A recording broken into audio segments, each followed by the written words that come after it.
โอ้คือเห็นข่าวดีมีข่าวดีมาแจ้งน้องเพิ่นพี่น้องเนาะโดโอ้ยโศกหลายชั้นเลยบัดนี้เนาะโดยเอเป็นจังไดล่ะดีใจดีใจบ่โดยอืมตั้งแต่เกิดมาก็บ่เคยมีแบบนี้เนาะ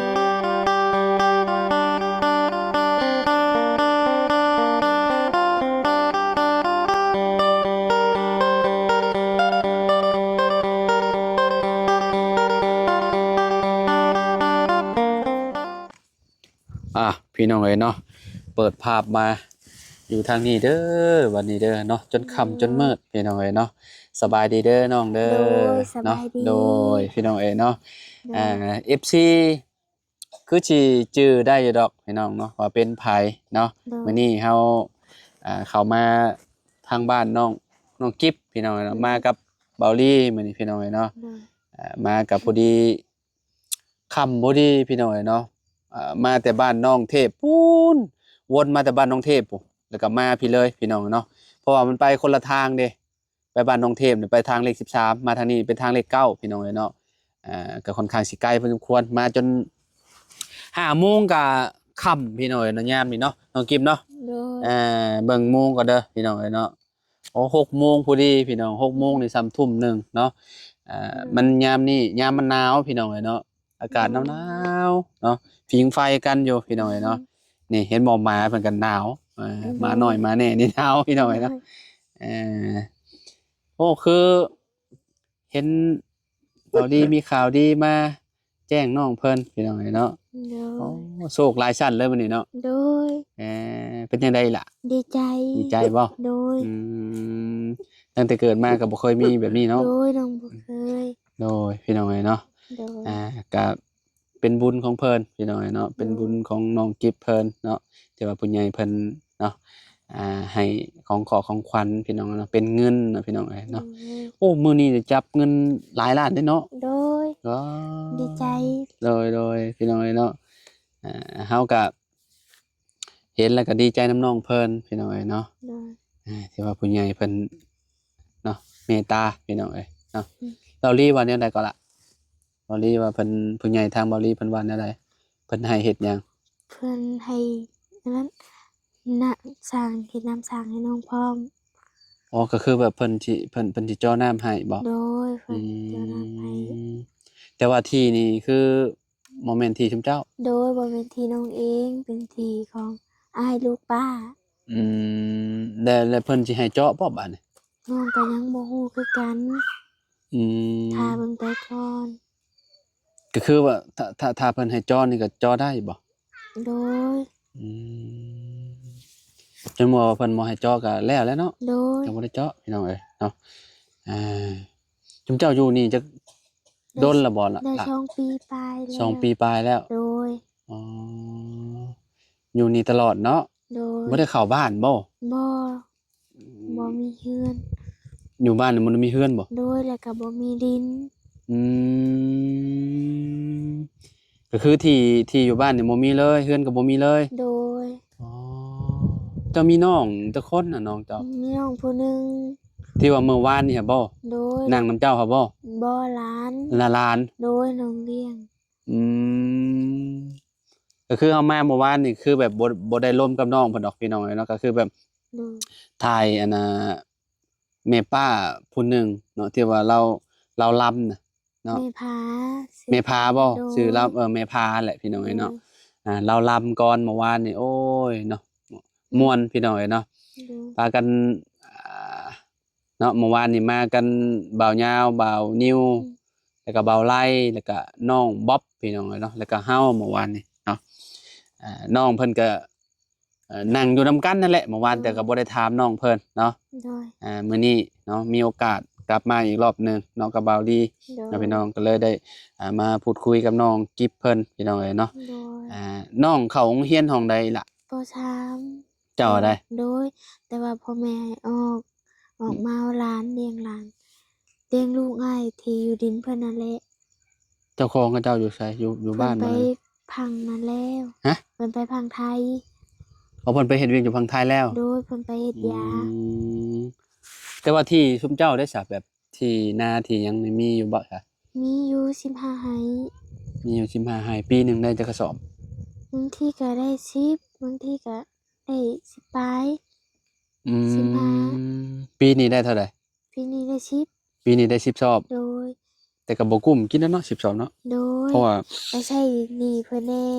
รับเข้าวเพิ่นแล้วก็เอาไปใช้เพิ่นอืมรับข้าวเพิ่นกินเนาะโดยเพราะว่าข้าวเฮาเบิดแล้วก็ต้องไปรับเพิ่นโดพี่น้องยยามเกี่ยวข้าวเกี่ยวน้ำแล้วก็เอาไปคืนโดเนาะยเห็นเรื่องจักสอบซะบัดนี้สีหมดแล้วยังเหลือข้าวสารนะซอบหนึ่งอืสีหมมดแล้วข้าวเปลือกนะข้าวเปลือกนี่ชี้เบิดแล้วโดยหมดแล้วแสดงว่าต้องหาเงินซื้อเพิ่มแล้วนี่เนาะโดยซื้อข้าวเพิ่มพี่น้องเนาะเพราะโดว่าย เพื่อสิฮอดยามเกี่ยวข้าวอีกก็ยังหลายเดือนอยู่เด้โดเนาะยอืมแม่นี่อายุเท่าไรแล้วแม่เจ้าเท่าน้องเติบแล้วบ่บ่ฮู้แต่ว่าบ่ฮู้โดบ่ฮู้ยอายุเพิ่นโดยอืมถ้ามีโอกาสอีกพี่น้องเนาะเดี๋ยวจังว่ากันเนาะโดสิได้ยเห็นหน้าค่าตาอันแม่น้องเพิ่นอยู่ดอกพี่น้องเนาะโดทางยน้องกิฟต์เนาะเข้าโรงเรียนป. 3เราก็ได้พี่น้องเนาะโดยมารยาทดีเนาะโดยอยมรับน้องเพิ่นอยู่เจ้าก็อ่านออกเขียนได้อยู่บ่อีหล่ะบ่ได้จักปีแล้วเจ้าน้องคิดว่าประมาณ15เจ้านี่ได้โดยประมาณ15ปีโดยน้องก็บ่ฮู้กันว่าอือายุเท่าใดราวๆนั่นเนาะกะว่าประมาณ15เนาะโดยเอพี่น้องเนาะเออแต่กี้แต่ก่อนนี่คือแบบบ่ได้แต่กี้แหละเนาะพี่น้องบางทีน่ะคลอดลูกเพิ่นบ่ได้ไปคลอดอยู่โรงหมอเนาะคลอดอยู่ในในเรือนในศาลก็บ่ได้จดได้แต้มเมียนบางทีก็ลืมโดเนาะยว่าเกิดเดือนใดวันที่ใดพี่น้องเนาะคนบางทีน่ะบ่เป็นหนังสือเด้โดยเพิ่นก็บ่ได้จดพี่น้องเนาะก็บ่ฮู้เลยเนาะอันนี้เดาๆเอาเนาะโดเดายเอาว่าตัวเอง15ปีโดยน้องคิดว่าอืประมาณนี้มก็คือเจ้าอยู่แต่ในนาประจำนี่บ่เนาะโดยอืมกลางเว้นนี่ก็อยู่เลี้ยงร้านบ่โดยเมื่อกี้น้องก็ไปขุดกระปูกับเพิ่นขุดกระปู โดยน้องคุยอยู่น้องสาวทางอายกายมานะอ้าวแม่นบ่โดยเจ้าเห็นบ่ข้อยเมื่อกี้นี่บ่เห็นติเห็นเนาะอยู่ตอนข้อยอยู่กับชุมบ่าวยาวบ่าวไร่หั้นใดโดยเห็นอ๋อได้อยู่บ่อีหล่ะได้กระปูประมาณ4โตวบ่หรือ3โตวแถวนี้บ่มีบ่กบบ่มีน้องไปขุดกับมันบ่ได้ แต่เก่าแถวนี้แหละกบหลาย น้อง เดาเอาซื่อๆพี่น้องบ่อันอ้ายเห็นนั่นน่ะเด้เห็นน่ะมองข้างทางน่ะเจ้าเคยกายบ่ยับลงไปน่ะนับลงไปก่อนสิฮอดบ้านดงบางยางน่ะเขาเจ้าสิขายแคมทางน่ะเด้เขาเจ้าขายหลายเป็นพวกกบพวกเขียดน่ะหลายบ่ฮู้เขาเจ้ามาแต่ทางใดน่ะหลายแฮงนี่แหละโดยพี่น้องเอ้ยเนาะเป็นพวกกระปูแดงพวกหยังน่ะหลายอยู่โดยใช่ไหมเอามาแต่เขตอื่นเนาะแต่ว่ากบแถวนี้หากินยากเนาะโดยบ่อยากหลายเนาะน้องไปกับโคกหวยพ่องลูกมัน อืเขียดเด้จ้ะพอได้อยู่บ่โดยน้องไปขุดอยู่หวยพ่องจึงได้ได้อยู่เขียดเนาะโดยไปแถวหวยพ่องยามมันร้อนนี่มีบ่เขียดน้อยมีประการอยู่หวยพ่องกลางคืนกันอืไปพอได้แกงเนาะโดยพี่น้องเอ้ยก็ดีอยู่เนาะอยู่ทงไห้ทงนาก็ได้คะแนนเฮาดุขยันยามจิหล่อกับขุดจิหล่อบ่โดยจิหล่อขายเลยเนาะโดยส่วนหลายน้องบ่ได้ขายมีแต่ขุดครัวสุรานกินอืมมันก็พอมีอยู่บ่แถวนี้พอมีอจิหยู่ล่อจิแลโดยนอนแบบนี้เนาะพี่น้องอยู่โดย2ปีปลายแล้วแม่นบ่โดยเออเฮ็ดแนวใดเบาลีคือมาพ้อโตน้องไปขุดกระปูอยู่ห้านเห็นเพิ่นนำไปพูนนำไปเถียงน้องปีดเรามากับไผก่อนแรกกับบ่าวแก้วๆเจ้าเคยฮู้แล้วบ่เบาแก้วน้องเคยเห็นแต่เพิ่นไปซื้อไก่แต่น้องก็บ่ฮู้จักชื่อเพิ่นอาแล้วเห็นเพิ่นมาแล้วเถียงน้องเพิ่นบอกว่าอ้ายชื่อบ่าวแก้วเด้อเพิ่นว่าแต่น้องก็ฮู้เพิ่นก็เป็นยูทูบเบอร์แม่นบ่โดยอ๋อก็เลยได้มารู้จักกันกับเจ้าเนาะโดแล้วก็เบาลีเพิ่นก็มานำกันพี่น้องโดเนาะยมามื้อแรกก็บ่ฮู้ว่าชุมเพิ่นล้มกันอยู่ไสแหละบ่จักแหละพี่น้องเนาะโดยอยู่หม้องใดมื้อแรกชุมเจ้าล้มกันน้องนั่งลมกันอยู่ห่าง อืมเออๆๆแต่น้องอันนี้เจ้าเคยไปเล่นนำบ่ซะน้องอีน้องหยังนี่เคยอยู่เพิ่นน้องเพิ่นบ่มักเว้าเนาะ โดยเพิ่นแบบว่าเพิ่นบ่มักปากถ้ากับน้องน่ะเพิ่นก็สนิทเพิ่นเว้านำ ลมบ่ โดยเพิ่นลมน้ำจับเจืออ อ๋อ กับคนอื่นเพิ่นก็บ่มักปาก คือซุมอ้ายนี่บ่ปานใดแล้วเนาะ โดยขนาดกั บ่ บพ่ เว้า อ แล้ว แม่ เนาะ ขนาดกับพ่อแม่เองน้องก็ยังบ่สนิทแล้วเพิ่นน่ะ อา แต่ว่าน้องน่ะเพิ่นปากน้ำเว้าน้ำจับเจือ อาๆๆ เห็นก็เอิ้นใส่ ๆอาแต่บ่าวไปหาเลาเด้อันไปหาอันเลากับสะม้อยถามชื่อก็สะม้อย เพิ่นบ่มักปาก มันมีสิมีแบบเบิ่งมีไผแหน่อ่าลืมชื่อเพิ่นเบิดเลยพี่น้องชื่อได้แต่น้องอี น้ นั่ อน ง แหละ อา ฮะ น้องอู น้องอู น้องอา น้องอา โดยแล้วก็ลูกแม่ปวง แม่ น่ะ ปวง แล้วก็บ่าวเฮือยเพิ่น ชื่อ แล้ว เฮื ก็ อยชื่อหยัง บ่าวน้อย บ่เว้านำบ่เลยน่ะ โดย คือว่าแล้วคนเขาเจ้าบ่เคยเห็นหน้าเฮาจักเทื่อพี่น้อง โดย เนาะ เพิ่ แบบ บ่เคยเห็น ก็ บ่มัก ก็ ปาก ปกติเขาเจ้าแลครั้งแรกเด้เด็กน้อยบางทีเพิ่นเห็นคนแปลกหน้ามาเพิ่นก็บ่อยากปากบ่อยากเว้านำ โด เนาะ ย เขาเจ้าจะคิดว่าเฮามาจับเขาเจ้าเด้พี่น้องเนาะ โดย แฮ่งดีเอาขนมมาล่อเขาเจ้าเนี่ยโอ้เขาเจ้าแฮ่งย้านเนาะ เพิ่ น้ น องเนาะ คิดว่าพวกอ้ายน่ะเป็นจีน แม่นบ่ เพิ่นมาเว้าสู่น้องพัง เออ แต่น้องว่าเพิ่นบ่แม่น อา เพิ่นบ่แม่นเพิ่นเป็นคนใจดีน้อง อา บอกเพิ่นว่าน้องเพิ่นว่าน้องเพิ่นอันนี้แหละ โอ้เพิ่นคิดว่าเป็นคนจีนมาอันนี้มา เฮ็ดน้ำไม้วิก เฮ็ดแม่หมองแม่มิกนี่ โดย แล้วมาล้มน้ำแล้วย้านบ่ โดย โอ้พี่น้องจำพ่อแล้วซะ แต่ก่อนจีนหยอกเพิ่นนั่นแหละแล้วเพิ่นก็เลยย้านเลย อ๋อแม่นบ่ โดย จีนเคยหยอกกับเจ้าบ่ โดย อ๋อ แต่พวกเราก็ จำพ่อ ย้าน เพิ่นจังย้านเนาะ โดย แบบเข้ามาบัดนี้แฮ่งครั้งแล้วแบบเข้ามาแหละแบบคนแปลกหน้าพี่น้องเนาะคือแบบเพิ่นบ่เคยเห็นแบบนี้นะเพิ่นก็บ่กล้าล้มนำ โดย เพิ่นดีแล้วเพิ่นย้านไว้ก่อนน่ะเนาะ โดย พี่น้องเอ้ยเนาะอ่า บางทีเพิ่นเห็นคนแปลกหน้ามาเพิ่นก็แล่นมาเถียงน้อง อืม น้องบอกว่าบ่ย้านก็อย่าแต่เพิ่นเข้ามาเล่นน้ำน้อง โอ้เพิ่นปบมาพี่เลยบ่ โดย อืมพี่น้องเอ้ยเนาะอ่าน้องเพิ่นก็ยังน้อยๆหนึงเพิ่นก็ประมาณ โดย จักปีพุนี่กะว่าฮอดบ่ประมาณ10บ่10ก็ประมาณ7-8นี่แหละเนาะ โดย ประมาณแหละโตน้อยๆหนึงพี่น้องเอ้ยเนาะก็ยังบ่ได้ใหญ่ปานใดเนาะ โดย คือ เรากับญาติพี่น้องเอ้ยเนาะ โดย เมื่อกี้นี้ก็ได้ร่วมกับแม่ปวงหั้นแหละเนาะ แม่ปวง เราซื้อปวงเนาะ โดย อืมเราก็นอนนาประจำคือกันบ่อีหล่ะ โดยประจำคือกันบางทีเพิ่นก็ยามการเกลียดเพิ่นก็มาสู่น้องไปก้านบางทีน้องก็ไปสู่เพิ่น เลี้ยงหลานเนาะ โดย หลานเราหลายคนพี่น้อง โด เอ้ย ย เนาะก็คือแบบอ่าปอเบิ่ง1 2 3 4 4คน 4คนแล้วก็มีลูกอีกผู้หนึง 2 2เนาะลูกเราเนาะป๊าเต็มอยู่พี่น้อง ได้ เอ้ เป็ ย น6คนเลย นอนอยู่หันมีแต่เด็กน้อยกับผู้เฒ่า โดย เนาะก็คือสามีเรานี่ก็ไปเฮ็ดเวียกอยู่ไทยเนาะ โดย ผัวของแม่ใหญ่ปวงนี่พี่น้องเอ้ย โด เนาะ ย ไปเฮ็ดงานอยู่ไทยพู้นกับลูกกับเต้าพู้นเนาะ โดย ก็คือเราก็ห่างจากเถียงของน้องกิ๊กพี่น้องกับบ่ไกลปานใดย่างไปประมาณ500-600 เมตรนี่ประมาณนี้แหละพี่น้องเอ้ยเนาะประมาณนั้นเนาะได้หยังแหน่มื้อนี้น่ะบ่าวลีเพิ่นซื้อมาฝากมา ขนม ซื้อมาให้ กับปลาแล้วก็มี อ๋อ น้ น้ำสะอาด ำโดย โอ้ครั้งแรกผู้ตั้งอยู่พุทธพี่น้องเนาะ โดยมีไข่ไก่พร้อม ไก่พร้อม โดย ดีแล้วเนาะมื้ออื่นทอดกิน โดย ทอดสู่หลานกินพี่น้องเนาะ เนาะ ยามเช้าๆเนาะ โดย อยู่ทางนี้มีอิหยังสยามเช้าแบบเป็นพวกดอกคุงดอกแคมีบ่แถวนี้ มีไปขอน้ำแม่ที่เพิ่น ดอก ไป แค หา อัน คืน อันนั้นใด โดยดอกแคดอกขาว อ่า ๆโดยที่ ๆๆ น้องอีมาต้มนั่นใด เอามาต้มมาหยังกิน โด กับ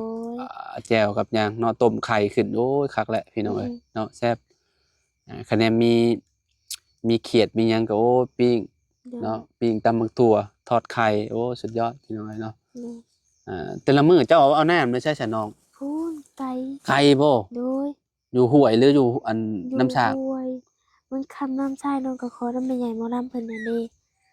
เรามีน้ำสางบ่ โดยแล้วมีน้ำช้างน้อง อืม น้องขอน้ำเพิ่นก็ให้ คันว่าเนาะคันว่าได้เจาะได้หยังนี่ก็คักอยู่เนาะ โดย เฮาก็เป็นน้ำสร้างของเฮาเองหั้นนะ โดย บ่ต้องไปตักไกลหั้นนะพี่น้องเอ้ยเนาะ โด อั ย นนี้ก็เจ้าก็ลองปรึกษากันลองเบิ่งเนาะกับ โดย พ่อแม่หั้นนะแล้วก็กับเจ้าของที่หั้นนะ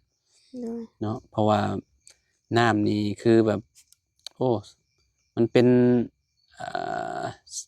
ปัจจัยหลักเลยได้พี่น้องเนาะ โดย คันว่าบ่มีน้ำใช้น้ำหยังนี่ก็ยากยามเดือน4เดือน5เนี่ยมันบกแล้วแฮงสิไปตักอยู่ไสบัดนี้ น้องไปตักอยู่พุ่นทางใต้น้องไปไกลตัวน่ะ เดือน4เดือน5นี่ยังมีอยู่บ่น้ำ น้ำากถ้าขาดก็มีขาดก็มันก็บกบ่ทันหมู่บางทีก็ เอ่อบ างทีเพิ่นเที่ยงไกลเพิ่นก็เอาก่อนแล้วก็หมดแล้วก็ไปเอาวงใหม่ เอามองใหม่อีก โด ติ ยมันไกลอยู่วงใหม่ มันเริ่มแล้วเด้นี่มัน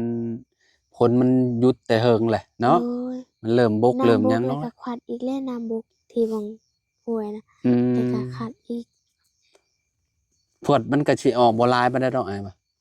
โดยบางทีมันก็เต็มช้างบางทีถ้าคนเอาหลายแล้วมันก็บ่เต็มเพิ่นแกก็พูดมาเอาโล อื ด มแต่มันกุ้มบ่ โดย กุ้มฮอดเดือนใด บางทีก็ฮอดเดือน4เดือน5พู้นแหละ อ๋อดนอยู่ซะเนาะ โดย คิดว่ามันเดือน3เดือนหยังแหละมันบกหันนะ บ่ เวลาบ่มีน้ำกินอีหยังก็ไปเอาอยู่หั่น โดย อืม น้องไปตักพร้อม ตักเอามากินอยู่นี่เอามา โดย กินเลยพี่น้องเอ้ยเนาะมันบ่ได้อยู่ใกล้ไหนาหรอวะ บ่มันเป็นห้วย มันเป็นห้วยเนาะ โดย คิดว่ามันอยู่ใกล้ไหนาน้ำพุยเด้บัดน่ะ บ่ อันตรายแบบนั้นน่ะ ห้วยแบบว่าห้วยน้อยห้วย อ๋อ น้ำบ่อ อ๋อคืออยู่ซะเนาะ โดย คิดว่ามันอยู่ใกล้ๆอันไหนงไหนาแล้วก็เจ้าใส่ปุ๋ยเคมีแล้วมันอันตรายพี่น้องเอ้ยเนาะน้ำก็ได้ คั ก็ น ต้องเอามาต้มกิน อยู่ทางทงเลยมันใกล้ให้นะ อืม กระโตคันโลดเลย โอ้โฮแบบนั้นเลย โดย โอ้อันตรายแบบนั้นซะ โดย เจ้าหว่านปุ๋ยหว่านหยังเนาะ โดย ไอ้ยามแล้งบ่แม่นยามพ้นแล้วก็ไปตักเอาอยู่ไสซะบ่ไปตักน้ำห้วย โต่งกินน้ำพ้น ต้องกินน้ำพ้นเอาเนาะ โดย โอเค คืออยู่ซะพี่น้องเอ้ยเนาะน้ำพ้นมันก็สะอาดในระดับหนึ่งอยู่พี่น้องเอ้ยเนาะ โดย ดีกว่าไปตักน้ำห้วยอยู่เนาะ โดย คันว่าน้ำห้วยน้ำหยังมันก็คือที่ฮู้หั้นแหละพี่น้องเอ้ย โด เนาะ ย ยามฝนตกมันคุ้นก็มันนี่ คุณ มันก็ ที่พ้นตกมันคุณน้องก็เอามาน้องบ่มีน้ำกิน เจ้าต้องกิน โดย อืม บางทีก็คันอยากแห้งๆน้องก็บ่ต้มบ่ตองเลย กินหมดเลย โดย โอ้ กินดิบเลย กินดิบเลย โดย นี่บ่ทั้งนี้บ่ที่เจ้าจะไปหานั่นบ่อยู่หั่น โด บ่ ยกระถางนั้นนี่ ทั้งใหญ่ๆเลย โด เนาะ ย ทั้งสีทั้งละ20ลิตรนั่นแหละพี่น้องเอ้ยเนาะ โดย เต็มเจ้าหาบเต็มนี่เลยแม่นบ่ โดยเต็ม อ๋อตอบ่ย้านเฒ่าย่อบ่ บ่น้องเคยหาบแล้วก็ คือเจ้าว่า มันก็เสี่ยง อันเฒ่าย่อเด้สิบ่สูงเด้คะแนนหาบหนักหาบมาเทใส่หันบ่อีหล่ะ โดยเทใส่ ใส่อัน ปุ๋ย ถังใส่ปุ๋ยแหละพี่น้อง โด ผม ย เนาะปุ๋ยเพิ่นโอ้เพิ่นสิเต็มปุ๋ยนี่ก็บ่แม่นง่ายอีกเนาะ โดย ปลูกผักปลูกหญ้าอยู่บ่ ปลูกน้องปลูกบักพริก ปลูกอยู่ไส ชวนพุ่น งามแล้วบ่ น้องหาก็ปลูกมื้อนี้ ให้ก็ลงมือปลูก โดยบ่งามปานใด พี่น้องเอ้ยเนาะก็ดีแล้วเนาะเฮาปลูกกินเองเนาะบ่ น้อง บ่ ก็โหนเมื่อกี้ บ่ได้ซื้อพี่น้องเอ้ย โดยน้องอยากโหนแล้วก็ไปขุดกระปูก็เห็นไปได้เห็นบ่าวลีเพิ่นมา อ๋อ นี่พอลีมาแล้วหลานบอกว่า ๆ น้องว่าไปเมื่อเพิ่นมาน้องว่า ปลูกหลายอยู่บ่ปลูกพริก โดยหลายอยู่ชวนหนึง แต่ละปีก็ปลูกแบบนี้บ่ โดยน้องปลูกพอได้กิน พอบ่ได้ซื้อเนาะ โดยปันพ่อแม่เอ้ยน้องเพิ่นกินน้ำ อืม ปลูกปันเดียวกินบางทีเพิ่นบ่ได้ปลูกน้องก็ให้เพิ่นมาเก็บเอา ดีแล้วเนาะ โดย พี่น้องเอ้ยทางน้องเพิ่นก็โอ้ขยันอยู่เด้พี่น้องเอ้ยเนาะ โดย ปลูกบักพริกแม่นกินอีก โดย ถ้ามีโอกาสเดี๋ยวนี่แหละสิมาถ่ายสวนเพิ่นให้เบิ่งนํกันพี่น้องเอ้ยเนาะ โดย เพราะว่าส่วนใหญ่ก็มีแต่พุ่นแหละอยู่เหนือพี่น้องเอ้ยเนาะ โดย อยู่เหนือหลายกว่าเนาะมันก็ยันบ่ถึกช่วงพี่น้องเอ้ยเนาะ โดย คันว่าช่วงลงมาก็แบบนี้แหละคือได้มาอยู่พี่น้องมา น้อง นี่แหละ โหดแต่3:00 น ยามเช้าเจ้าโฮดบ่ซะ ตอนเช้าบางทีน้องก็ฮดบางทีน้องก็บ่ได้ฮดอืม บางทีน้องอยากหลานหลายเลยน้องก็บ่ฮด อืม บางทีน้องก็อุ้มเพิ่นไปหาบเอาน้ำทั้งอุ้มเพิ่นทั้งหาบน้ำมาแต่ไกล ช่องอย่างเลย โดย อุ้มหลานพร้อม โดย อาบน้ำพร้อม โดยเพิ่นบ่ย่าง โอ้โธบ่นักบ่ นักกะอดเอาอัน พี่น้ มี อง แต่ว่าสู้ เอ่สู้ชีวิตเนาะ โดย ออกโรงเรียนตั้งแต่ตั้งแต่ป .3 พี่น้องเอ้ย โดย ย้อนความทุกข์ความยากเราก็ได้เนาะก็ได้อยู่แล้วว่าหนังสืออ่านออกอยู่ว่าหรือว่าบ่ได้เลย บ่ได้เลย อืแสดงว่าตอนนี้เนี่ยอ่านชื่อน้าบ่าวก็บ่เป็น โดย เฮ็ดจังได๋แหละพี่น้องเอ้ยเนาะมันย้อนความทุกข์ยากเนาะคนเฮา โดย คันว่าเรียนหนังสือไผสิบ่อยากเรียนเนาะ โดยน้องก็อยากเรียนอยู่แต่น้องยาก อยากเรียนอยากอ่านออกเขียนเป็นก็โอเคแล้วนะคน โด เฮานะ ย พอสิบ่ได้ถือเขาหลอกพี่น้องเอ้ยเนาะเวลาไปเฮ็ดเวียกเฮ็ดงานก็ได้เนาะคันว่าเขาเจ้าจ้างเขาเจ้าอยากต้องการแต่คนอ่านหนังสือออกได้คุมื้อนี้นะ โดย แบบว่าเงินเดือนก็สิสูงแน่พี่น้องเอ้ยเนาะแบบว่าเฮาได้จดได้หยังเด้สมมุติว่าเฮาอ่านหนังสือบ่ออกเขาเจ้าก็สมมุติไปเฮ็ดงานล้างถ้วยล้างหยังหรือว่าอันงานร้านอาหารเขาเจ้าก็ให้ล้างถ้วยล้างบวงหั้นแหละเขาเจ้าต้องถามเฮาก่อนว่าเจ้าเรียนจบไสมาเนาะคะแนนเรียนจบสูงเนี่ยเขาเจ้าก็สิให้ได้จดได้หยังเวลาลูกค้าสั่งออร์เดอร์อิหยังหั้นนะ โดย แต่ว่าอันนี้ก็คือที่ฮู้แหละพี่น้องเอ้ยเนาะ โดย แนวใดเนาะมันคนเฮามันบ่คือกันพี่น้องต้นทุนชีวิตเนาะน้องหลานเนาะ โดย เออใหญ่มาแล้วสิไปหาเงินอยู่บ่ไปอยู่บ่ ไปอยู่ถ้าน้องก็บ่ยากน้องหลาน ถ้าน้องยากแต่น้องก็บ่เป็นไป อืม คือแบบนี้แหละยากนำพ่อแม่ อืม บางทีเพิ่นหามน้ำบ่ได้แล้วน้องก็บ่อยากไป อืม อยู่ดูแลเพิ่น ต้องดูแลพ่อแม่ก่อนเนาะ โดย พี่น้องเอ้ยเนาะแม่บ่ค่อยแข็งแรงบ่เลยนั่นแหละ เพิ่นบางทีเพิ่นหามน้ำหามน้ำเพิ่นนี่เพิ่นหามบ่ได้ อ๋อ มีแต่น้องหาม พี่น้องเอ้ยเนาะก็ โดย แนวใดเนาะเราก็ต้องดูแลเพิ่นก่อนเนาะ โดย พี่น้องเอ้ยเนาะอายุน้องก็ยังน้อยอยู่เนาะก็ยังบ่ได้หลายปานใดพี่น้องเนาะประมาณ10ปลายพี่น้องเอ้ย โดย อยู่ในระหว่างว่าประมาณ15หรือ16เนาะประมาณนั้นเนาะน้อง โด เนาะ ย อ่า กินข้าวแลงกับหยังซั่นล่ะ น้องบ่ทันได้กิน เอายังบ่หิวบ่นั่นแหละ ยังน้อง แต่กินข้าวจังโมงปกติ บางทีน้องก็กินมื้อน้องก็บ่ได้กินบางทีน้องก็กินแต่5โมงแล้วก็แล้ว บางมื้อกินอยู่บ่ บางมื้อก็กินบางมื้อน้องก็บ่กิน โอ้ก็คือกลางคืนก็บ่ค่อยจำเป็นปานใดดอกพี่น้องเอ้ยเนาะกับข้าวก็ได้ มันสำคัญแต่ช่วงนั่นแหละยามเช้า โด กระ ย เพาะว่าง แล้วก็ตอนเที่ยงก็สำคัญอยู่พี่น้องยามแลงก็คือคันว่าเฮาอดได้ก็อดพี่น้องเอ้ยเนาะมันก็บ่ได้อันน่ะเฮาบ่ได้ไปเฮ็ดเวียกหนักเดะกลางคืนเฮากินแล้วนอน แต่ว่าบางคนน่ะอดบ่ได้ดอกพี่น้องก็กิน โดย ก็กินแบบบ่หลายก็ได้เนาะ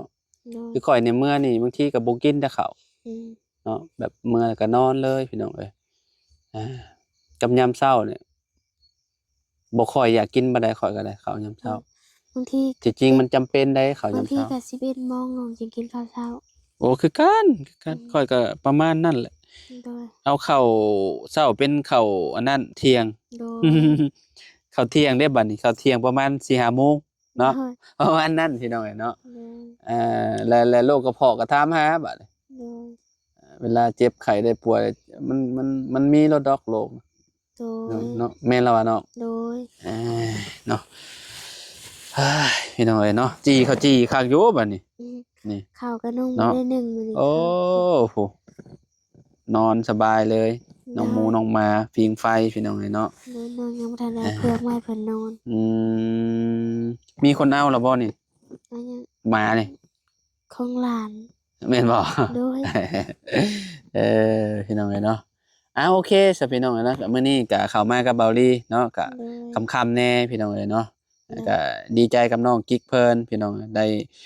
รับโชคเนาะมีข่าวดีพี่น้องเรื่องเจ้าน้ำเจ้าในก็รอเบิ่งนํกันพี่น้อง โดย ตอนต่อไปเนาะว่าน้องเพิ่นสิได้น้ำหรือว่าได้อีหยังพี่น้องเอ้ยเนาะ โดย ตอนนี้ก็เนาะต้องเพิ่นปรึกษากันก่อนพี่น้องเอ้ยเนาะ โดย อ่าถือว่ารับข่าวดีชุดๆมื้อนี้เนาะ โดย อื แต่ก็ ม ดีใจเพราะบางทีได้ครับ เลย เงินหลายแบบนั้น เ โดย นะ พี่น้องเอ้ยเนาะไปใส่ละเนาะเดี๋ยวอันน่ะขอตัวก่อนพี่น้องอยู่ดีมีแฮงเบิดสุขุทุกคนขอบคุณทุกกำลังใจเด้อพี่น้องเด้อเนาะ โดย มาเมื่อวานนี่ก็บ่ได้ร่วมกับน้องเพิ่นจริงๆจังๆมื้อนี้ได้คุยกันแล้วพี่น้องโดย ยอมรับว่านิสัยน้องเพิ่นโอ้ดีหลายพี่น้องเอ้ยเนาะคือที่ฮู้นั่นแหละพี่น้องเพิ่นก็เว้ากับผู้ใหญ่เพิ่นก็สิเว้าแบบนี้เพิ่นว่าแม่นบ่ล่ะโอ้ย อื น้องกะว่าเป็น ม การเป็นน้อยน้องกะบ่มักว่าปานใด อื น้อ ม งมีแต่ว่าเราต้อง อืม เข้มแข็ง อืม เฮ็ดเป็นนิสัยผู้ใหญ่ อืม แต่ก็บ่กับไผ อืม เด็กน้อย ดีแล้วโด เนาะ ย แต่กับผู้ใหญ่เราต้องมารยาทดีกับเพิ่น โดย เนาะ